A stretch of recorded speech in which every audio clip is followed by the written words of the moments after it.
જય શ્રી રામ, જય હનુમાનજી મહારાજ. તો હાલ મિત્રો અત્યારે અમે આવી ગયા છીએ એક રાધે આશ્રમ, જે ઠાડસ ઠળિયાની એક્ઝેક્ટ વચ્ચે આવેલું ને ઠાડસથી થોડુંક નજીક છે, ઠળિયાથી થોડુંક આઘું છે. તો હાલ મિત્રો અત્યારે આશ્રમના હું તમને દર્શન કરાવું, જો કે બાપુ તો છે નહીં, પણ ચાલો હનુમાનજી મહારાજના દર્શન કરાવું, મહાદેવ શિવલિંગના હું તમને દર્શન કરાવવા જઈ છું. ચાલો ત્યારે બના રહેજો મારા વિડીયો. જય શ્રી રામ. જય શ્રી રામ મિત્રો. આ છે રાધે આશ્રમ. આવું એક સુંદર મજાનું આશ્રમ, ઘણા વૃક્ષ, ઘણી પણ પાણીની સુવિધા જોઈ શકો છો તમે. આવી એક પાણીની આવી માંડું મેકેલી છે મસ્ત મસ્તની, અને અહીંયા બેસવાની પણ સુવિધા છે. અને આ રસ્તો જે બગદાણા ગુરુ આશ્રમ બગદાણા બાજુ, અને આ રસ્તો ઠાડસથી આવો ત્યારે આ ઠાડસ બાજુ રસ્તો થાય છે.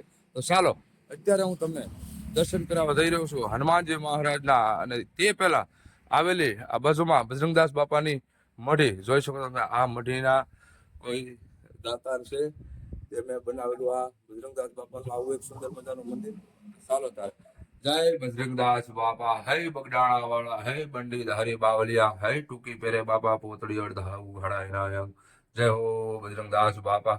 આવું એક સુંદર મજાનું આપણે આશ્રમમાં એન્ટર થતા પહેલા આવું એક સુંદર મજાનું બજરંગદાસ બાપાનું તમને મંદિરના દર્શન થાય. અને ત્યારબાદ હું તમને દર્શન કરાવવા જઈ રહ્યો છું શ્રી રાધેશ્યામ બાપુના. જોઈ શકો છો તમે મિત્રો, આવું એક સુંદર મજાનો બાપુનો ફોટો, બે ફોટા રાખવામાં આવેલા છે. જોઈ શકો છો તમે આવું એક સુંદર મજાનું મંદિર. અને આ તેમના દાતા જોઈ શકો છો તમે, કોઈ મુંબઈથી છે, કોઈ એના પર તમે પાછી ગામ ઠાડે છે. હા મિત્રો અત્યારે તમે બજરંગદાસ બાપુના દર્શન કર્યા, અને આ બાપુને મંદિરના આવી એક સુંદર મજાના દર્શન કર્યા. જોઈ શકો છો તમે આવું એક આંબો કાંઈ ઘટે નહીં, જોઈ શકો છો તમે. અને ત્યારબાદ એક્ઝેક્ટ એની સામે આવેલું આ હનુમાનજી મહારાજનું આવું એક સુંદર મજાનું મંદિર, એને પણ હું તમને દર્શન કરાવવા જઈ રહ્યો છું. જય હો હનુમાનજી મહારાજ, જય હો પવન પુત્ર કેસરી નંદન બાપ, હે હનુમાનજી મહારાજ. ઓમ હનુમંતય શ્રી રામદૂતાય નમઃ. ઓમ હનુમંતય ભયભંજનાય શુક્રપાઠ સ્વાહા. જય હો હનુમાનજી. જોઈ શકો તમે આવા એક સુંદર મજાના ઘણા નાના નાના ફોટા છે, અને આવું એક સુંદર મજાનું મંદિર. અને હા મિત્રો અહીંના મહંત શ્રી કાનદાસ બાપુ અહીંયા બિરાજમાન છે, ને આ મંદિરનો કારોબાર સંભાળી રહ્યા છે. અને હા મિત્રો એ વાત કે અત્યારે બાપુ છે નહીં, તક બહાર ગયેલા છે. આ તે પેલા કે ઘણો તો 3-4 દિવસથી તક બહાર ગયેલા છે. જોઈ શકો તમે આવું એક સુંદર મજાનો મંદિર. અમે બધી બાથરૂમની પણ ભરપૂર સુવિધા, અને આવું એક સુંદર મજાનો પતરાનો શેડ બનાવે છે. હા મિત્રો અત્યારે હનુમાનજીના દર્શન કર્યા બાદ આ બાપુની એક રૂમ છે, બેઠક રૂમ છે, એના પણ હું તમને દર્શન કરાવવા જઈ રહ્યો છું. જોઈ શકો છો તમે. અને હા મિત્રો અહીંના મહંત કીધું ને તમને કાનદાસ બાપુ, તે આ બાપુ જોઈ શકો છો તમે. દાય હો કાનદાસ બાપુ.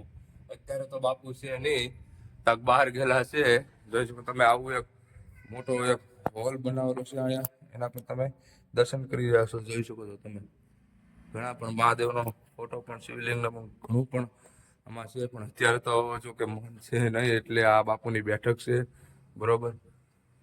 આવો પંખા ફૂલ પણ સુવિધા. મિત્રો કહેવાય છે કે બગદાણાથી જે ઠાડસથી ઠળિયાની વચ્ચે આવેલું આ એક જોરદાર આશ્રમ. જો તમે આવા વૃક્ષ, અહીંયા પાણીની ગાઉને પીવાની પણ સુવિધા છે. જોઈ શકો છો તમે ગામમાં પાણી પીવા દેવા લાગે એવું લાગે છે. જોઈ શકો છો તમે આવો એક ઘેરઘોર વડલો, આવા આંબા, એના પર તમે જોઈ શકો તમે.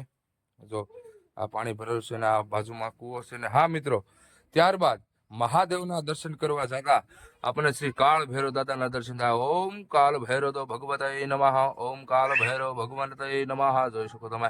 જય હો કાળ ભૈરવ દાદા. આવું એક સુંદર મજાનું કેળાનું ઝાડ. અને હા મિત્રો અત્યારે હું તમને દર્શન કરાવવા જઈ રહ્યો છું મહાદેવના ભોળિયાનાથના. જોઈ શકો તમે.